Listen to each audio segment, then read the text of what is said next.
bagi saya pribadi ini adalah hal yang paling memalukan bagi saya ketika besok, lusa, atau saya nggak tahu kapan anak saya bertanya kepada saya, ya guru nanya, guru tadi udah jelaskan rukun Islamnya, tapi adik lupa loh yang kedua apa ya gitu. Saya malu tuh pasti gitu. Apalagi di luaran saya malu tuh mengakui bahwa saya Islam. Tapi saya nggak bisa sebutkan ini dengan cepat gitu.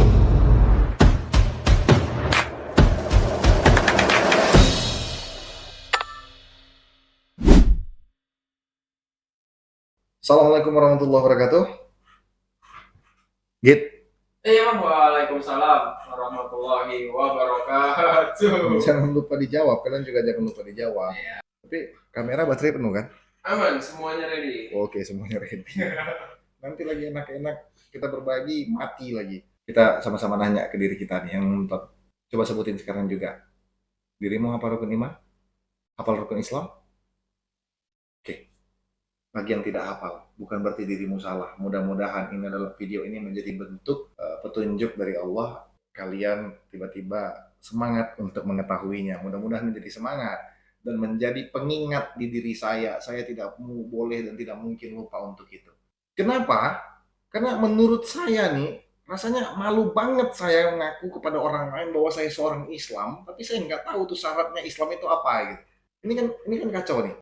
Saya mengaku gitu bahwa saya anak bapak dan ibu saya, tapi saya nggak tahu nama bapak, nggak tahu nama ibu saya, nggak tahu dari mana saya dilahirkan di usia setua ini gitu.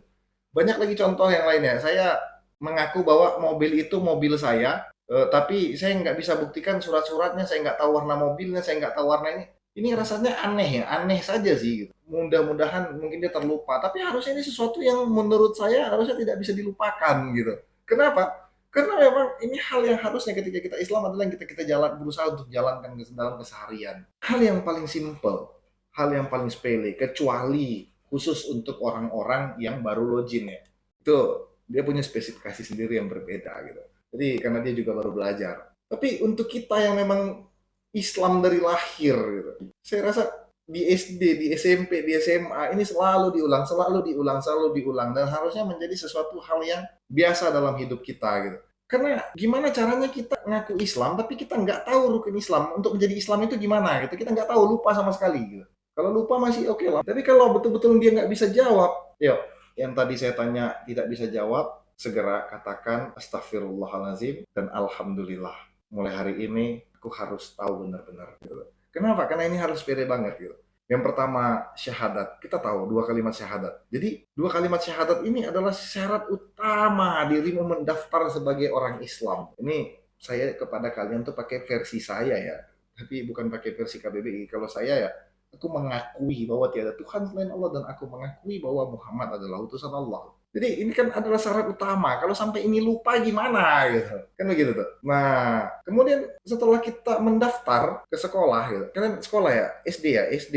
Di mana sekolahnya? Aduh aku lupa. Gimana waktu kau daftar gimana? Aku lupa. Semuanya lupa. Kan nggak mungkin harusnya. Dalam kehidupan bisa lupa, apalagi di dalam Islam bisa kita lupa. Nah itu. Kemudian setelah syahadat gimana? Nih, saya justru berbagi kepada kawan-kawan bagaimana cara mengingatnya mungkin dengan mudah gitu. Setelah kita mendaftar dengan 2 kalimat syahadat, maka pasti dong kita sholat, beribadah kepada Allah. Nah, maka rukun Islam yang kedua adalah sholat. Kemudian setelah kita sholat apa lagi? Nah, kita tag video ini juga lagi di bulan Ramadan gitu ya. Kita beribadah lagi dengan menjalankan puasa di bulan Ramadan. Puasa yang wajib ya. Puasa wajib itu hanya ada satu, puasa di bulan Ramadan. Yang lain gimana bang? Ya itu sunnah. Nah jadi saya berbagi dengan cara yang renyah dan cara yang ringan kepada kawan-kawan. Mudah-mudahan bisa menjadi sesuatu yang baru di hidup kita. Suatu yang mind blowing lah gitu. Nah kemudian setelah kita puasa apa lagi bang? Pada saat Ramadan itu kan kita udah membayar zakat tuh, mendekati Idul Fitri. Nah itu kita bayar zakat gitu. Itu salah satu kewajiban lagi dalam Islam. Artinya rukun ketika kita mau menjadi orang Islam. Kemudian yang kelima apa? Kita sama-sama tahu berhaji bagi yang mampu gitu tuh. Nah kategori mampu di sini mungkin banyak makna. Jadi saya tidak berkata tentang pemaknaan ini satu persatu, tapi berkata tentang aku Islam. Ketika aku berani mengakui bahwa aku adalah Islam, ini hal yang harusnya kita bisa jawab dengan cepat dimanapun kita berada. Mungkin bahkan seru kan kalau ini menjadi sebuah challenge tuh. Tapi bukan untuk mempermalukan, tapi untuk sama kita saling mengingatkan. Bahkan saya siap menerima dengan ikhlas bahwa ini adalah sebuah petunjuk ketika nanti teman-teman bertemu dengan saya di luar. Bang, rukun Islam apa ya gitu. Mudah-mudahan saya ingat dan mudah-mudahan Allah tetap memberikan petunjuk Jadi di situ, saya tidak mau berbicara yang lebar dulu gitu. Saya tidak mau berbicara tentang hal yang besar dulu. Kita masuk dari hal yang terkecil, tiangnya agama. Kita mau bangun pondasinya dulu. Nah, apa itu? Tahu dulu syaratnya kita Islam. Itu tuh. Kayak kita sambil santai mungkin. Nah, kemudian setelah kita Islam, maka kan kita harus beriman. Nah, ini, beriman. Beriman kepada siapa gitu. Nah, di sini nih. Gampang kok ngingatnya gitu. Yang pertama, ya pasti dong yang paling tinggi Allah. Kan begitu. Jadi kalau kita ditanya tentang tadi tuh rukun Islam, oh ya pasti dong yang pertama kan kalau kita daftar 2 kalimat syahadat. Setelah kita 2 kalimat syahadat ya maka ya udah sehari-hari kita harus sholat 5 kali dalam 1 hari. Kemudian setelah kita sholat, oh ya ada bulan Ramadan, puasa gitu. Nah kemudian apa? Zakat. Nah kemudian apa? Haji bagi yang mampu, terakhir tuh haji. Nah, kemudian ketika kita bicara iman, maka kita masuk ke dalam tingkatan tuh. Yang tertinggi apa? Allah. Kemudian di bawah Allah siapa tuh? Malaikat. Yang di samping Allah kan para malaikat. Maka iman kepada Allah, iman kepada malaikat. Nah, setelah malaikat, malaikat kan turunkan wahyu tuh, yang akhirnya menjadi kitab. Nah, kita harus imani itu kitab, gitu ya. Jadi tingkatannya begitu.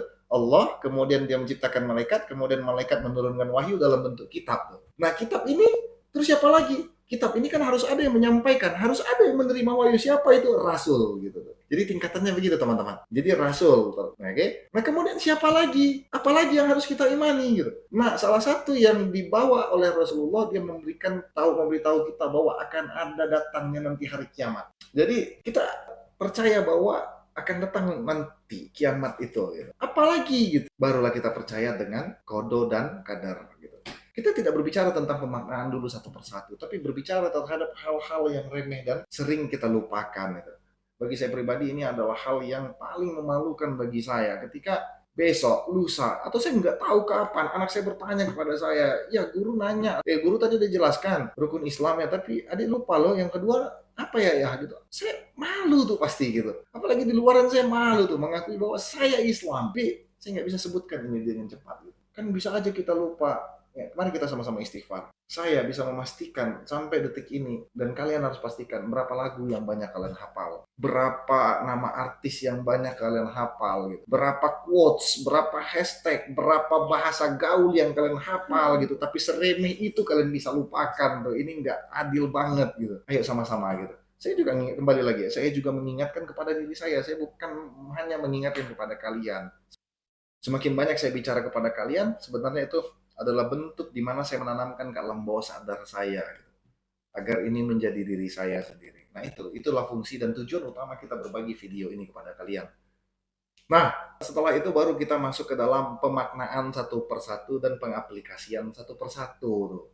Kalau kita nggak paham ini, gimana apa yang kita mau aplikasikan bingung. Nah misalnya contoh, kita berbicara tentang 2 kalimat syahadat, kita membedah dulu, fokus hanya kepada 2 kalimat syahadat gitu. Apa yang terkandung di dalam itu mungkin bisa memperkuat akidah dan tauhid kita kepada Allah tuh di situ. Nah, oke. Okay?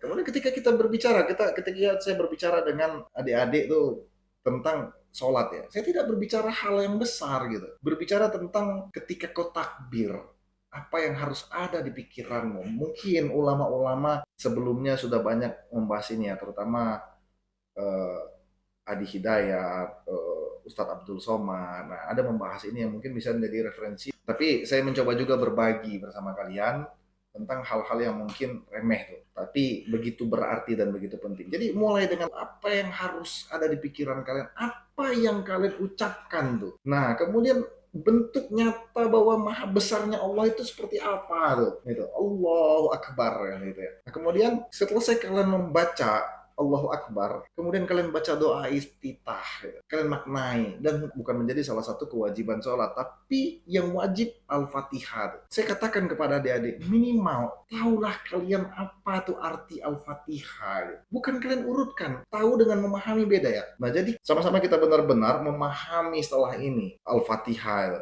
Nah kemudian setelah Al-Fatihah kita pahami, baru masuk pemahaman terhadap bacaan-bacaan sholat. Nah saya hanya mensimulasikan, mencontohkan bahwa step by step, apa sih yang pertama harus kita lakukan supaya kita sama-sama nggak bingung. Jadi kalau kita nggak bingung, enak kan? Sekarang mulailah. Yang tadi nggak bisa jawab pertanyaan saya di awal, maka buka lagi. Kalian punya handphone kan? Dan bahkan kalian tonton saya dari handphone kalian. Nah ini, pergunakan handphone itu di tempat yang jauh lebih baik. Yaitu setelah kalian lihat video ini, sesegera mungkin. Jangan pernah menunda perbuatan baik sesegera mungkin googling. Kalaupun kalian langsung hentikan video saya ini untuk menggoogling itu jauh lebih baik daripada kalian tonton terus video saya. Jadi segera googling rukun iman dan rukun Islam, coba pahami perlahan dan tanyakan ketika kau mulai bingung kepada ulama, ustadz atau gurumu yang ada di dekatmu. Jadi itu ya teman-teman, saya hanya ingin berbagi sesuatu hal yang terkadang kita terlalu berpikir besar, terlalu berpikir luar biasa, tapi kita lupa dengan hal-hal kecil ini gitu. Dimana saya sangat malu ketika saya tidak bisa menjawab itu tuh. Bang, rukun Islam apa? Saya nggak bisa jawab itu dengan mudah. 2 kalimat syahadat, sholat, puasa, zakat, dan haji bagi yang mampu. Bang, rukun iman apa? Iman kepada Allah, iman kepada malaikat, iman kepada kitab suci, dan iman kepada Rasulullah, dan iman kepada hari kiamat, dan iman kepada qada dan qadar. Nah ini fungsi apa? Ini hanya untuk mengingatkan kita apa sih yang harus kita lakukan sebagai seorang muslim. Mudah-mudahan kita menjadi orang yang sama-sama selalu diberi petunjuk oleh Allah, selalu istiqomah dalam menjadi umatnya Muhammad Rasulullah SAW. Fastabiqul khairat. Assalamualaikum warahmatullahi wabarakatuh.